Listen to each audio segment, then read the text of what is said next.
സന്ധ്യ doctor ഇപ്പൊ എത്തുമെന്ന് എന്നെ വിളിച്ചു പറഞ്ഞു. എന്നെ വിളിച്ചിരുന്നു. അച്ഛൻ എന്താ രണ്ടുപേരും കൂടി ഒരു രഹസ്യം പറച്ചില്? രഹസ്യമൊന്നുമല്ല അച്ഛാ. ഡോക്ടർ സന്ധ്യ ഇപ്പൊ ഇങ്ങോട്ട് വരുന്നു വിളിച്ചു പറഞ്ഞു. അതിനെക്കുറിച്ച് പറയായിരുന്നു. ആ ദേ സന്ധ്യ വന്നല്ലോ. മോളെ, അവന്തികയോട് അധികമായി യാത്ര ചെയ്തെന്ന് അന്ന് വന്ന് ഡോക്ടർ പറഞ്ഞുകൊണ്ടാ നിന്നെ ഇങ്ങോട്ട് വിളിപ്പിക്കേണ്ടി വന്നത്.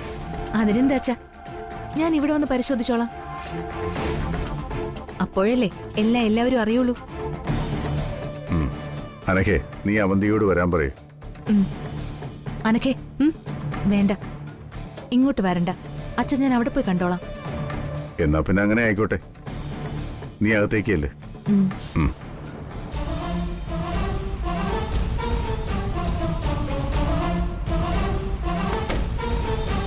ഡോക്ടറെ, എന്റെ അടുത്ത് നല്ലപോലെ പരിശോധിച്ചേക്കണേ. കുറച്ച് കൂടുതലായി തന്നെ പരിശോധിക്കും. ഇന്നത്തോടെ ഈ വീട്ടിൽ നടക്കുന്ന വലിയൊരു നാടകം പൊളിക്കണം.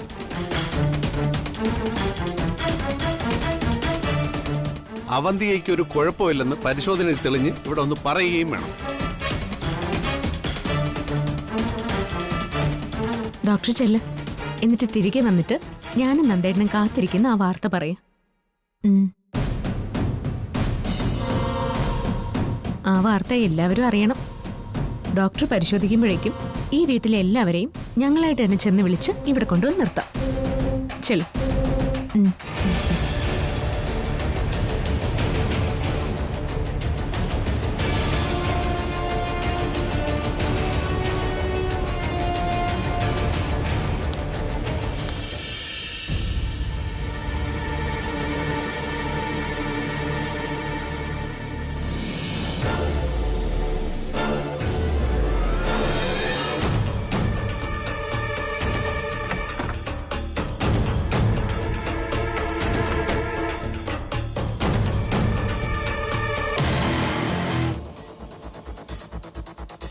സുഖാണോ അവന്തികെ?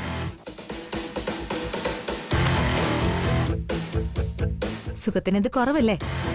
ഗർഭിണിയാണെന്ന് പറഞ്ഞ് എല്ലാവരും തലയിൽ കൊണ്ട് നടക്കുമല്ലേ ഇപ്പോ? നീ എന്തിനാണോ വന്നത് ആ ജോലി ചെയ്തിട്ട് പോവാൻ നോക്ക്. അല്ലാതെ കുടുംബവിശേഷം തിരക്കാനൊന്നും നീ നിൽക്കണ്ട. പിന്നെ എന്നെ പരിശോധിക്കാനാണ് ഈ ഇടിച്ചു കയറിയുള്ള വരവിന്റെ ഉദ്ദേശമെങ്കിൽ അത് നടക്കാനും പോകുന്നില്ല. നീയല്ലേ പറഞ്ഞത് ഞാൻ വന്ന് ജോലി ചെയ്തിട്ട് പോവാൻ? എന്റെ ജോലിയാ നിന്നെ പരിശോധിക്കുന്നത്. അത് ചെയ്തിട്ടേ ഞാൻ പോവൂ.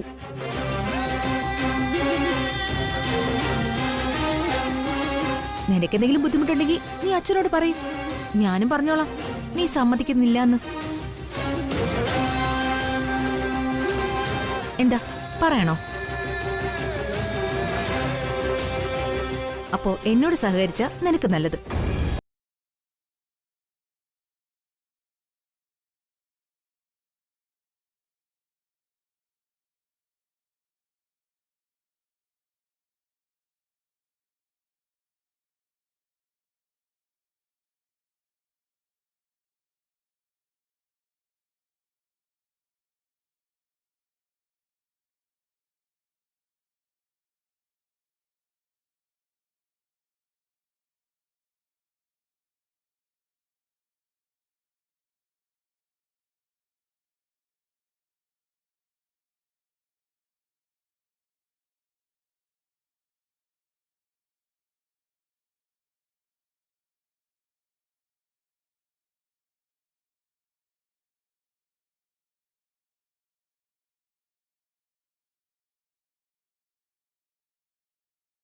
പോകാൻ പറഞ്ഞ പോകണം.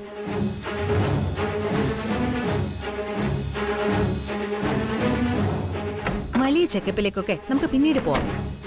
ആദ്യം അതിന്റെയൊക്കെ ആവശ്യമുണ്ടെന്ന് അറിയണമല്ലോ. എന്താ അവന്തികെ, അങ്ങനെയല്ലേ?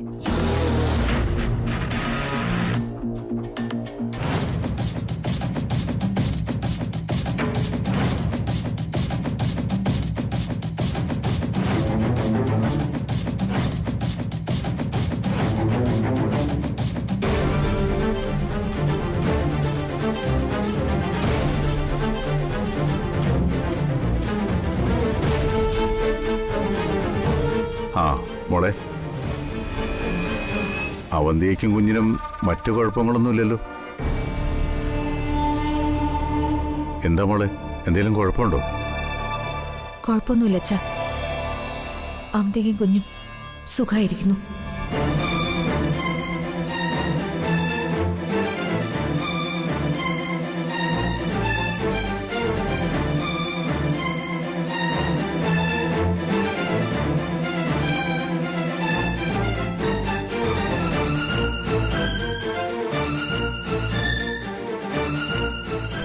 ഈശ്വര,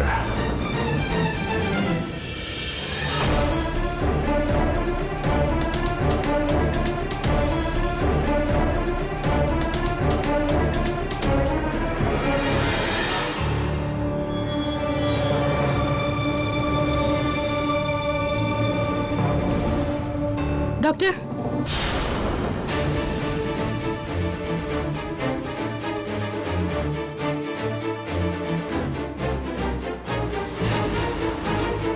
ഇപ്പൊ ഡോക്ടർ അവിടെ പറഞ്ഞത് സത്യമാണോ? അതോ അവിടെ വെച്ച് എടുത്ത് എന്തെങ്കിലും പറഞ്ഞ് ഭീഷണിപ്പെടുത്തിയോ? എന്നിട്ട് അങ്ങനെ പറയിച്ചതാണോ?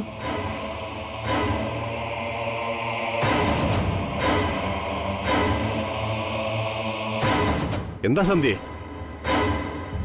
എന്താ ഉണ്ടായത്? അവന്തിക ഗർഭിണിയാണെന്നുള്ളത് സത്യം തന്നെയാണോ? അതെ.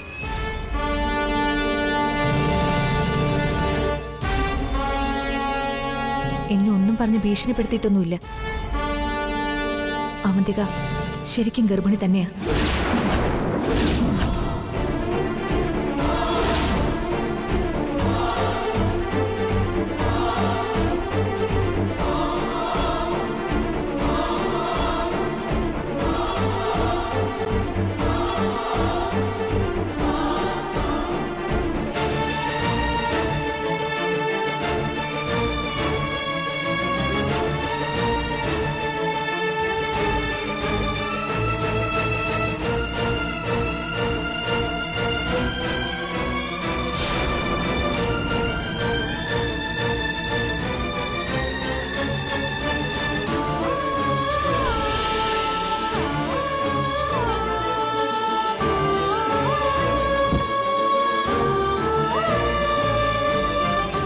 ഡ്രൈവർ, വണ്ടി എടുക്ക്.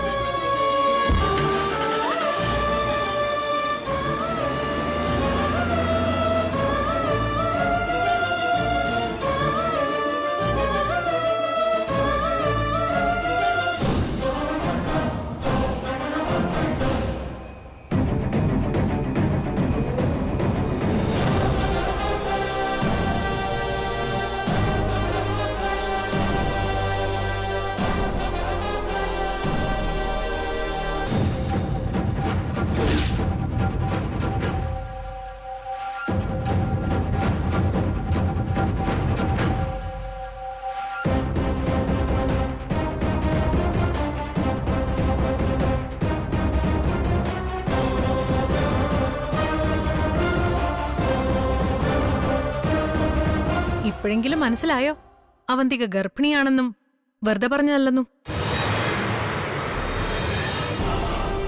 ഇത്രയും വലിയൊരു സന്തോഷ വാർത്ത കേട്ടിട്ടും നിങ്ങളുടെ മുഖം എന്താ എങ്ങനെ ഇരിക്കുന്നു? ഞാനെന്തോ നാടകം കളിക്കുവാണെന്നും ഇപ്പൊ ശരിയാക്കി തരാന്ന് വലിയ കോൺഫിഡന്റ് ആയിട്ട് പറഞ്ഞ് എന്റെ മുറിയിലേക്ക് കയറി വന്ന ആളാ സന്ധ്യ. പ്രഗ്നൻസി കാർഡിലെ 2 റെഡ് ലൈൻ കണ്ട് അവളൊന്ന് അന്താളിച്ചു, പിന്നെ തകരുകയും ചെയ്തു. ആ അത്യപൂർവ കാഴ്ച നേരിട്ട് കണ്ടിട്ടാ ഞാനീ നിൽക്കുന്നത്. സന്ധ്യയുടെ മുഖത്ത് ഞാൻ കണ്ടതിന്റെ 3 ഇരട്ടി തകർച്ച ഇപ്പൊ ഈ 2 മുഖത്തും കാണുന്നുണ്ട്. ഇങ്ങനെ കാണാൻ വേണ്ടി തന്നെയാ ഞാൻ നായ്ക്കോലം കെട്ടിയതും നിങ്ങൾ പ്രതീക്ഷിച്ച സമയത്തൊക്കെ കുരച്ചതും. ഞാൻ ഗർഭിണിയല്ലാന്ന് പറഞ്ഞിടത്തൊക്കെ വെറുതെ ഞെട്ടി നിങ്ങളുടെ അനാവശ്യ സംശയത്തെ ഊട്ടി ഉറപ്പിച്ച് തന്നത് തന്നെയാ. അതെന്തിനാന്നറിയോ? ഇതുപോലെ സ്വപ്ന പരകോടിയിൽ നിന്ന് താഴേക്ക് പതിക്കുന്ന ഇങ്ങനെ നിൽക്കുന്ന നിങ്ങളെ കാണാൻ വേണ്ടി തന്നെയാ. 10 മാസമാവുമ്പോ അവന്തിക പ്രസവിക്കും. ഞാനതിനെ വളർത്തും. എന്റെ ഉള്ളിലെ പക കുഞ്ഞിനെ പകർന്നു കൊടുത്തുകൊണ്ട് തന്നെ ഞാൻ അതിനെ വളർത്തും. പൊക്കിൽ കൊടി ബന്ധം പോലെ ആവില്ലല്ലോ മറ്റൊന്നും.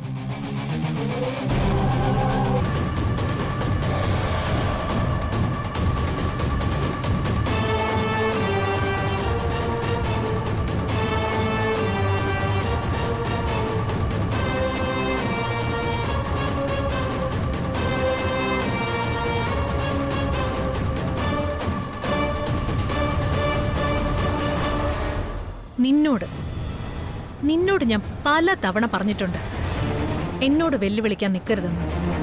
നീ എന്ത് കരുതി? എന്നെയും തോൽപ്പിച്ച് നിനക്ക് ആയുഷ്കാലം ഈ വീട്ടിലെ ആരാധ്യ സ്ത്രീയായി വാഴാന്നോ?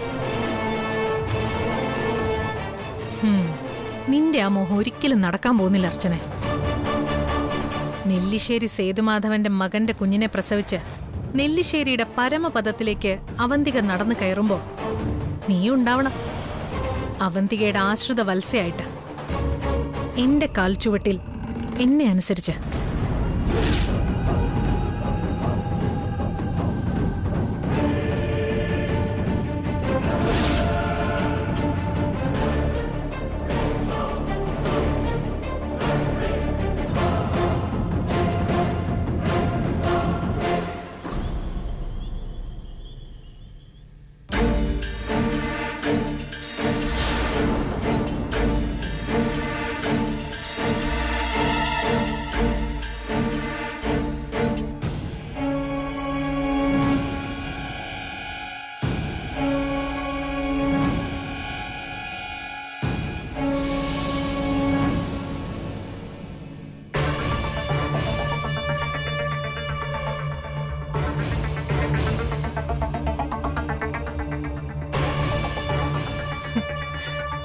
ഇനിയും ആലോചനയും സംശയമൊന്നും തീർന്നില്ലേ?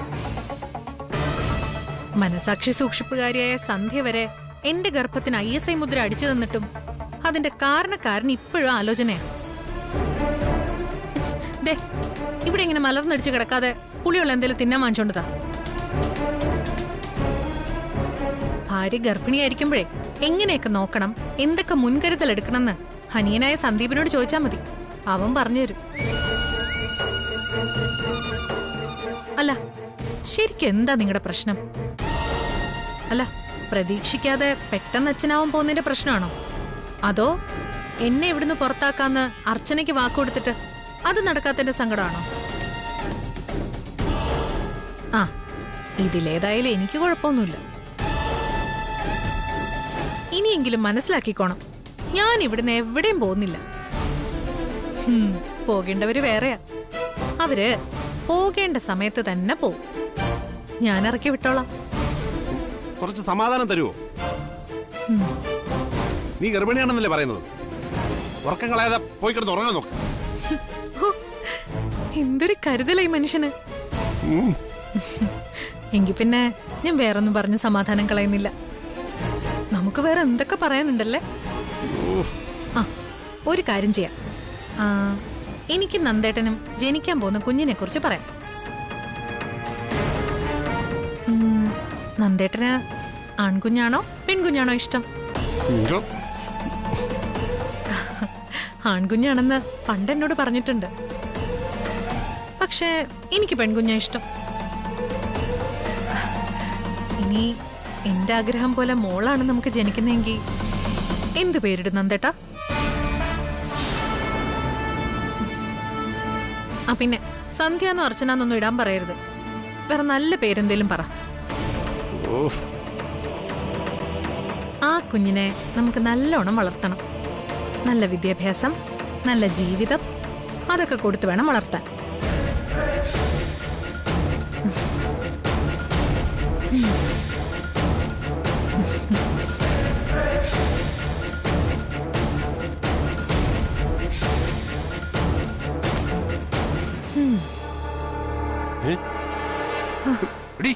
നിന്നോട് ആര് പറഞ്ഞു ഇവിടെ കയറി കിടക്കാൻ? അതിനെ ആരെങ്കിലും പറയണോ? ഈ സമയത്തെ തറയിലൊന്നും കിടന്നൂടാ. നമ്മുടെ കുഞ്ഞിനത് ദോഷം ചെയ്യും.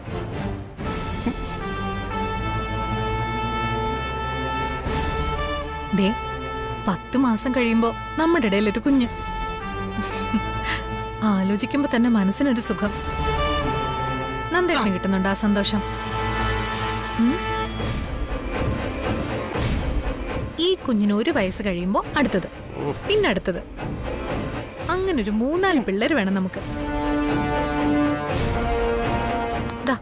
ആ ഭാഗത്തായിട്ടൊരു തൊട്ടില്, അതില് നന്ദേട്ടന്റെ ആഗ്രഹം പോലൊരു മോൻ. അവനെ ആ തൊട്ടിലിൽ കിടത്തി താരാട്ട് പാടി ഉറക്കണം. ഓലത്തുമ്പത്തിരുന്നു യാലാടും ചെല്ലപ്പൈങ്കിളി എന്റെ ബാലഗോപാലനെ എണ്ണ തേപ്പിക്കുമ്പം പാടടി. ഉറങ്ങുമ്പോഴാ മനുഷ്യന് കുറച്ച് സമാധാനം കിട്ടുന്നത്. അതുകൂടി നശിപ്പിക്കാനോ തീരുമാനം? എന്നോട് കൂടുതൽ വേഷം കെട്ടെടുത്താലുണ്ടല്ലോ, എല്ലാത്തിനും ഒരു പരിചയമുണ്ട്. എല്ലാത്തിനും അവളുടെ ഒരു ഓലത്തുമ്പത്ത്.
എടുത്തി ദാ ഈ നാരങ്ങ വെള്ളം കുടിക്ക്.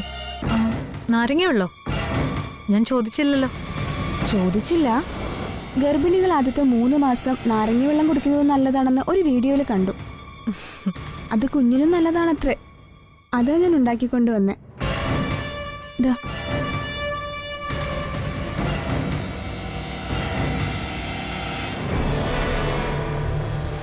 സ്നേഹ, എന്താടത്തി?